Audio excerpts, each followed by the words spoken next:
大家好，本期大问题节目要探讨的大问题是：动物有免于被人类伤害的权利吗？据说这个话题呢，也是朋友圈撕逼绝交的几大话题之一啊。咱们今天就来掰扯掰扯这个话题。当然，咱们今天事先说清楚啊，咱们这个小频道是一个理性探讨的小频道。咱们今天在这不撒狗血啊，不拿什么虐待动物的残忍影像来说事儿啊。咱今天也不说什么为了在上市前测试化妆品对人类皮肤的刺激性啊，要弄下好多双兔子的眼睛才能测出来。咱今天不扯这个啊，咱今天也不扯什么很多动保分子打着动保的名义干着侵占别人财产或者干着中饱私囊的勾当啊。咱今天不整这个煽情范儿的套路啊，咱不扯什么去育龄救狗，咱们今天就来刚道理，从道理上掰扯掰扯，我们人类是否对动物负有道德责任，动物是否具有免于伤害的道德权利。另外，为了讨论问题的聚焦啊，我们需要先界定一下问题的边界。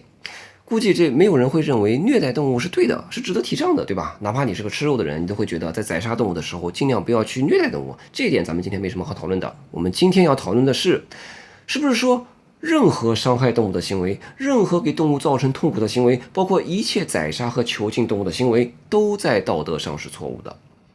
这个观点呢，你可能一听觉得这太极端了吧？在道德哲学界有很多人提出了这样的看法，并且他们给出了他们认为自圆其说的理由。如果你不同意他们的看法，你需要给出令人信服的反驳。关于这个大问题，我们今天邀请了4位哲学家来进行探讨，他们分别是主张一种功效主义的彼得辛格，主张一种自然目的论的亚里士多德，主张一种间接义务论的康德，以及主张一种直接义务论的汤姆雷根。好，下面进入会议正片，有请彼得辛格出场。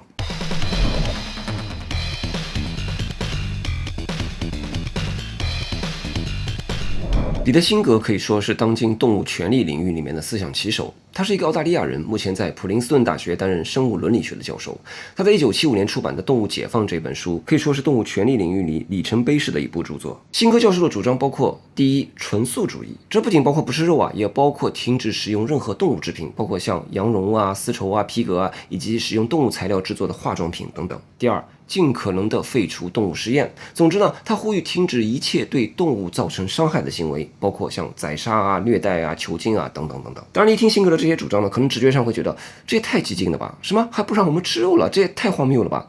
辛格提出他的这些主张啊，是基于一套非常雄辩的哲学的。你要是不同意他的看法，你必须给出能够反驳的理由。辛格的动物保护思想其实逻辑非常简明，它是基于功效主义的立场来为他的动物保护思想做辩护的啊。我们可以通过3个原则来阐述一下功效主义的动物保护思想啊。这3个原则其实是相通的，我们一个一个来说。第一个原则就是效用原则，这可以说是功效主义的核心精髓。那么什么是效用呢？效用原则啊，简单说也就是趋乐避苦啊。我们能感受到快乐呢，就是正效用；我们感受到痛苦呢，也就是负效用。那么效用原则就是说，一件事是不是好的，是不是值得去做的，就看它能不能提升效用。也就是说呢，一件事是不是好事，就看它能不能带来尽量多的快乐，以及避免尽量多的痛苦。在功效主义看来，伦理道德的本质都可以还原到对快乐和痛苦的感受。只要是能够感受到快乐和痛苦的个体，我们都应当道德的对待它，都不应当伤害它，都不应当虐待它，都不应当造成它的痛苦。无论他是一个黑人还是白人，是男人还是女人，是公司老板还是基层员工，甚至无论他是一个人还是一个动物。那么说到这呢，就要引出了功效主义的第2个原则，平等原则。就是说呢，只要能够感受到快乐和痛苦的个体，他就有免于伤害的权利。因为没有谁的痛苦不比别的谁的痛苦更不是痛苦啊。所以功效主义啊，并不像很多人望文生义理解的那样啊，说什么功利主义啊，只讲求功利，只讲求个人私利，并不是这样。正相反，功效主义啊是一个特别讲求平等的思想，它讲求最大多数人的最大利益。当然，在这里，辛格把这个最大多数人扩充了一下，扩充到了最大多数物种。只要是一个能够感受到快乐和痛苦的个体，它就有免于伤害的权利。那么在这里，有人可能要抬杠说了啊，爱植物人士表示强烈谴责啊！你们说要平等的对待任何能够感受到快乐和痛苦的个体，那么你们这些纯素主义者怎么不把吃素也给戒了呢？你们怎么知道植物不会感受到痛苦呢？辛格会说，这个植物肯定是感受不到痛苦的啊。我们说一个个体能不能感受到痛苦啊？我们不能拍脑袋瞎说啊！我们不能站在一个不能证伪的万物有灵论的立场上说这个植物也能感受到痛苦。判断一个个体能不能感受到痛苦的标准有2个，第一个是行为的标准，第2个是解剖学的标准。所谓行为的标准呢，就是你去伤害它，比如说拿刀砍它，拿火烤它，它有没有表现出挣扎或者说想要逃避的行为倾向。那显然啊，你把一颗白菜剁成碎渣，它也不会喊疼。那第2个解剖学的标准呢，就是看它的神经系统的复杂程度。我们知道啊，神经系统越复杂，说明它对痛苦的感知能力越敏感。显然，植物是没有神经系统的，所以植物感受不到痛苦。简单说，功效主义的平等原则啊，是基于效用原则的，在效用面前物种平等。那如果说有个东西它都无法感受到快乐和痛苦的，那就无所谓平等了嘛。好，说完平等原则，我们来说功效主义的第3个原则，也就是量化原则。其实量化原则也是效用原则的应有之义。我们一说效用这个词儿说效用是可以提升的，那就说明效用是个数字嘛，它就是可以被量化的，是可以多一点少一点，是可以讨价还价的。因此在这种效用可量化的原则下，你多提升一点效用总比少提升一点要更好。辛格就指出了，哪怕人们并不是一蹴而就的成了纯素主义者，你每天少吃点肉总比成天大鱼大肉要更好一点，对不对？现在不是有些地方搞这个礼拜一吃素的活动，也都是这个意思。辛格也提出呢，在有条件的情况下，逐步减少对动物制品的使用，都是值得鼓励的。而且呢，辛格提出，发达国家相比于发展中国家更有推行动物保护的优先性。这种可量化的循序渐进的原则呢，还体现在动物对快乐和痛苦的感知能力是不同的。判断的标准我们之前也说过，就是动物的神经复杂程度也是不同的。就比如说，我们哺乳动物的神经比较复杂，对吧？我们对痛苦比较敏感，所以呢，你去伤害哺乳动物，这就是大大的不对。但是有些动物呢，就比如说像龙虾它的神经就比较大条，甚至像牡蛎这种动物牡蛎也就是我们通常吃的生蚝牡蛎能不能感受到快乐和痛苦这都不好说，对吧？这玩意儿你怎么弄它好像都没什么反应。所以辛格说过如果你实在忍不住嘴馋想吃肉那你就去吃生蚝。还有一点不得不说就是功效主义讲求效用的量化，这不单单是一笔道德账，辛格指出这也是一笔经济账。也就是说呢，推行纯素主义是能够带来显著的经济收益的。我们要知道饲养动物和肉类生产对环境造成了极大的破坏。就拿美国的数据为例饲养场养出的肉牛，每1磅牛排要耗费5磅粮食、2500加仑水、1加仑的汽油，以及35磅的表层土壤的侵蚀。那现在呢，北美土地的1/3以上的面积呢，已经成为了畜牧场。美国1半以上的农田用于种植饲料，那禽畜养殖业的用水占全美用水总消耗量的1半以上，这对资源环境造成了很大的压力。那相比之下呢，植物性食物对我们的资源环境的要求要远远低得多。另外呢，从营养摄入的角度来说食用肉类比起食用植物要更加低效。我们需要用21磅的蛋白质喂养的牛犊，才能生产出1磅供人食用的动物蛋白质，回报率才不到5%，可以说是效率非常低下。在此基础上呢，辛格指出，如果人造肉技术成熟了也就是通过生物工程培养的动物的肌肉细胞而成的培植肉，吃这种肉不仅不会对动物造成痛苦，而且还能实现节能减排。辛格非常推荐人造肉技术他自己作为一个纯素主义者呢，他就说他几十年都没有开过荤了，不过他表示他可以吃人造肉。好，这就是辛格的观点。简单总结一下，他是基于功效主义的立场来主张动物保护的。只要是能够感受到快乐和痛苦的个体，我们都有责任不去伤害它们，不论它是人类还是动物。好，介绍完辛格的观点，下面我们来介绍亚里士多德的观点。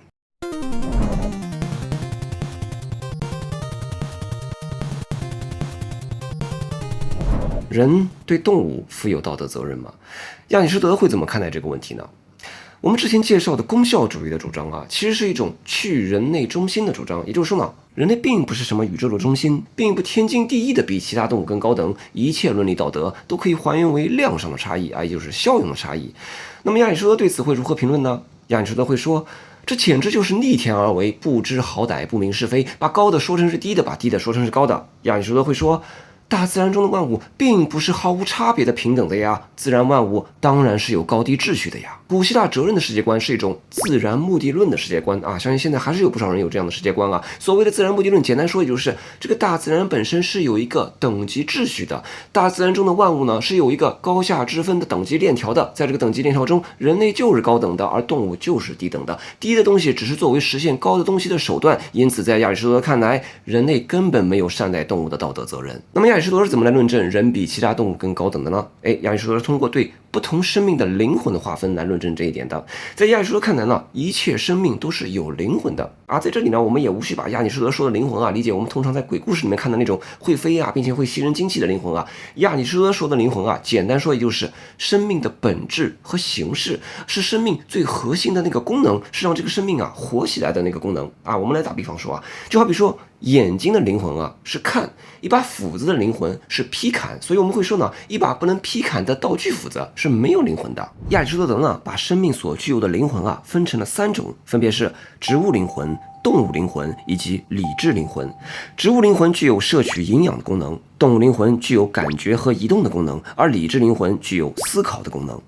这3种灵魂呢是层层包含的关系，动物兼具植物的灵魂，而人类也兼有动物和植物的灵魂。但是反过来则不成立植物只能摄取营养但不能移动，而动物呢只能摄取营养、感觉和移动，但不能思考。由此可知，这3种灵魂有一种层层包含的等级关系。亚里士多德这里说的灵魂的等级关系啊，也很符合我们老百姓的常识。就比如说呢，我们会说一个人如果丧失了理智灵魂，我们会说这个人是个禽兽。如果他连动物灵魂也丧失了，那他就是个植物人了。由此可见呢，在一切灵魂中，能思考的灵魂是最高等的。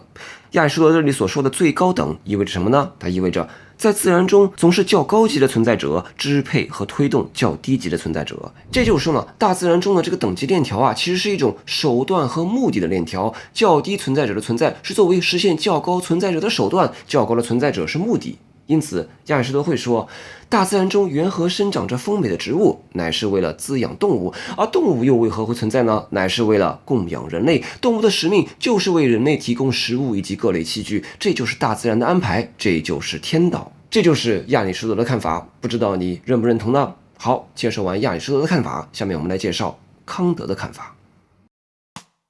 在这里插播一段节目说明啊，大问题系列节目并不仅仅是科普或者哲普一些哲学家的观点，我们更多想听听你对于这个大问题的看法。你是否认为节目中介绍的观点成功的回应了本期大问题？或者你可以发表你认为更好的回应方案。请关注微信公众号大问题 Dialectic， 发送动物权利即可收到本期大问题的推送。我们用哲学家第一人称的方式复原了对这个大问题的研讨会，我们邀请你同哲学家们一起参与到这个大问题的研讨会之中，请投出你的一票，并在研讨会中发表你对于这个大问题的看法。好，参会说明就介绍到这儿，我们继续下半场的会议。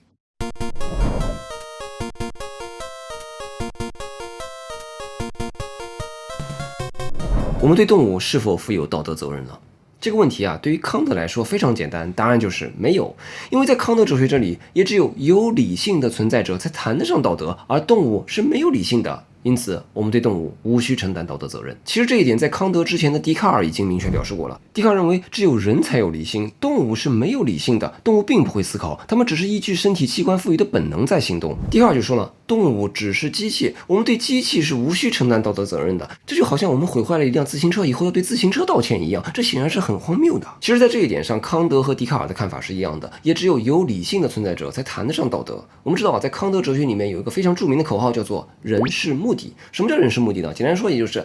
你不能把人当成是工具人，人不再是作为实现其他目的的手段了，你不能为了实现其他目的去伤害人、去剥削人，人应当是没有理由的被善待的。但同时呢，康德说人是目的，也就意味着这世界上也只有人才是唯一的目的，动物不是目的，动物仅仅是人的手段。就比如说，如果我们问啊，人为了什么而存在？你这么问就是个毫无意义的问题，对吧？人不再是为了什么而存在的。但是如果我们问动物为了什么而存在，你这么问就是个合法的问题。我们可以回答说，奶牛的存在是为了产奶，猎犬的存在是为了协助打猎，家猫的存在是为了陪伴主人。所以在这个意义上，一个人如果杀了别人家的一头牛啊，他犯的就不是谋杀罪，而是盗窃罪或者抢劫罪。所以呢，动物不是目的，动物是人的手段。但是呢，康德也不像笛卡尔那样完全不讲对动物的仁慈啊。笛卡尔还因为他的那句动物是机器的观点啊，被动保人士视作是邪恶科学家的代表。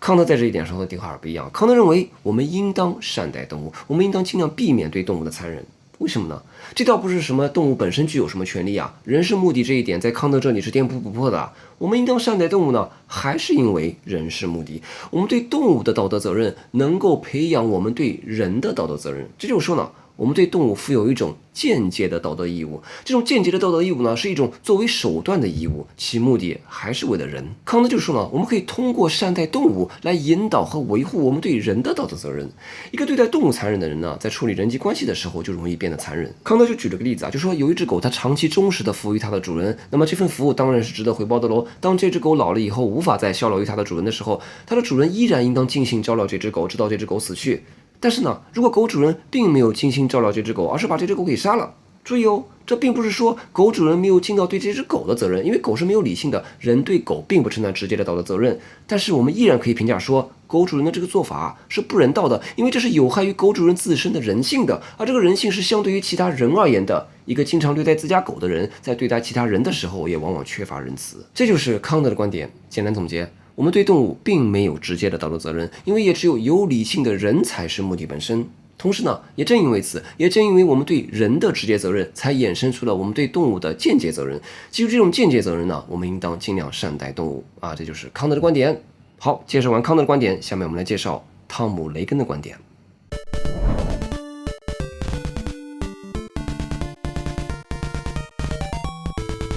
美国哲学家汤姆·雷根也是主张动物权利的，和辛格一样啊，他也主张纯素主义，也主张停止使用动物制品，也主张废除动物实验等等。可以说，雷根的诉求和辛格是一样的，但是雷根却给出了和辛格不一样的理由，他反对辛格基于功效主义的动物保护思想。你看，这就是哲学家啊，就是你给出的结论跟我一样是一回事儿，关键要看你的论证有没有道理。雷根为什么会反对功效主义的动物保护思想呢？是因为雷根的立场啊，站在了功效主义的对立面，或者说是死对头，也就是义务论。其实啊，也就是我们刚刚说的康德哲学的立场上。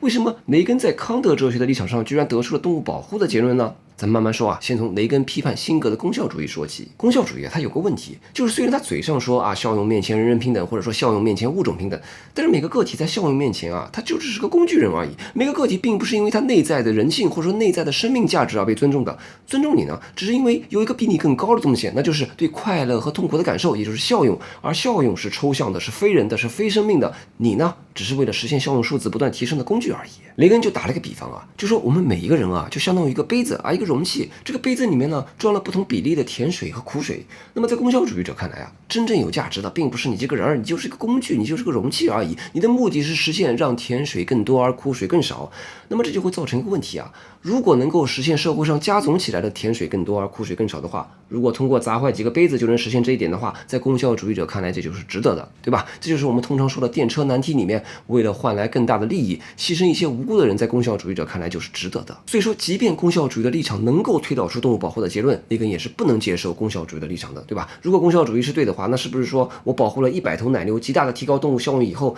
我是不是就能讨价还价的去虐杀一头犀牛呢？不同于功效主义的动物保护思想，雷根主张一种基于康德哲学的义务论式的动物保护思想。下面我们就来说一说，为什么义务论在康德那里没能推出动物权利的结论，但在雷根这里却推出了。雷根认为啊，康德的义务论啊本身是没有问题的，但是呢，康德的问题在于啊，康德仅仅把人视作是道德的主体，这是非常武断的，对吧？凭什么只有人是目的，动物就不是目的了？为什么说只有人是目的，这是武断的呢？雷根说啊，康德说人是目的啊，这是基于康德认为人是有理性的，而只有有理性的存在者才是道德主体。好，那么问题来了啊，现实生活中并不是所有人都有理性啊，就比如说婴幼儿，比如说精神疾病患者，比如说智力残障人士，他们都缺乏理性，但是我们也并没有把他们当成是物件去虐待他们啊，我们依然认为他们是目的本身啊。所以啊，问题并不在于他们有没有理性，问题在于他们是不是有生命体验的个体，或者准确说，他们是不是拥有信念、欲望、记忆、感知以及未来感的生命个体。在雷根看来，只要是拥有生命体验的个体，都是目的本身，都不再是作为实现其他目的的手段，都有免于伤害的权利，对吧？如果像婴幼儿、像智力残障人士、像精神疾病患者都有免于伤害的权利的话，那么拥有生命体验的动物也有免于伤害的权利。那么说到这呢，可能又有爱植物人士表示强烈谴责，会质问雷根说啊，这个植物也是有生命的呀，凭什么植物就可以被使用呢？雷根会说啊，我们说拥有生命体验的个体啊，确切指的是拥有信念、欲望、记忆、感知以及未来感的生命体验。那么动物肯定是拥有这种生命体验的，至于植物有没有这种生命体验呢？这确实也不好说，我们目前并不知道，我们可能永远也不会知道。但是呢，这并不妨碍我们能够确定的知道，动物是拥有这种生命体验的个体，只要是拥有这种生命体验的个体，都是目的本身，都有免于伤害的权利。论证完毕，这就是雷根的观点。简单总结一下，他是把康德对动物的间接义务修改成了直接义务，因为在他看来，并不仅仅是有理性的存在者是目的本身，只要是有生命体验的个体，都是目的本身。这就是雷根的观点。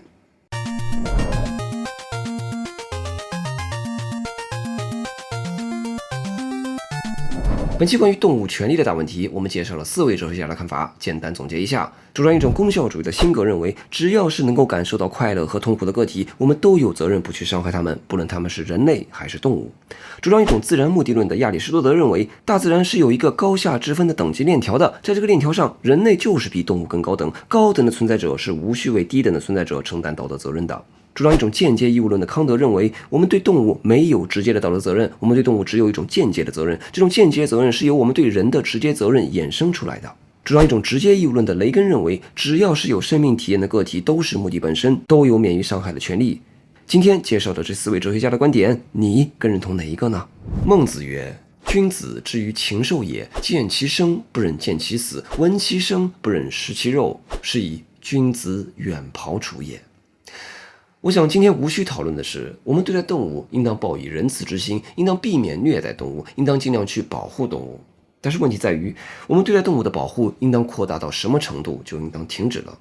对于这个大问题，今天介绍的4位哲学家已经发表完他们的观点了，现在轮到你来发言了，请投出你的一票并发表你的看法。